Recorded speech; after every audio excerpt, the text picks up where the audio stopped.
Hi friends, welcome back to our channel. మీరు ఎప్పుడైనా చిట్టి గాజుల్ని ఇలాంటి విధంగా ట్రై చేశారా? ఒకసారి ట్రై చేయకపోతే ఖచ్చితంగా ట్రై చేయండి.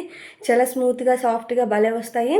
షేప్ ఏదైనా సరే, టేస్ట్ అయితే అదిరిపోతుంది. ఫస్ట్ దీని ప్రాసెస్ చూద్దాం రండి. ఫస్ట్ ఒక కప్ మైదా పిండి తీసుకొని అందులో కొంచెం ఉప్పు, అలాగే 2 టేబుల్ స్పూన్ నెయ్యి వేసుకొని ఆ పిండి అంతా బాగా కలపండి.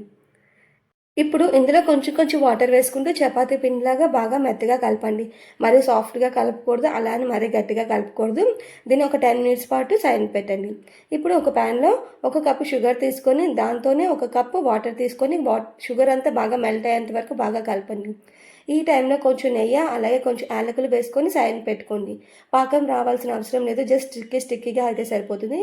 ఆ తర్వాత ఆల్రెడీ మనం ముద్ద కలుపుకున్నాం కదా, చపాతీలా చేసుకొని దాని మీద కొంచెం కార్న్‌ఫ్లోర్, అలాగే కొంచెం నెయ్యి అప్లై చేసుకొని ఒకసారి అంతా ట్యాప్ చేసుకొని దీన్ని రౌండ్గా చుట్టుకోండి. మరీ గట్టిగా చుట్టుకోకూడదు. ఆ తర్వాత ఎడ్జెస్ని కట్ చేసుకొని చిన్న చిన్న ముక్కలుగా కట్ చేసుకోండి.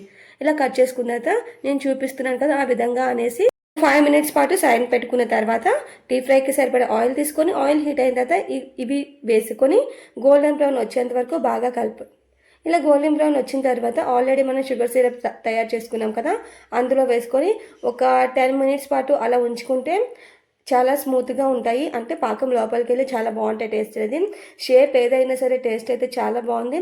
చూస్తేనే తెలుస్తుంది కదా, చాలా జ్యూసీగా చాలా బాగున్నాయి.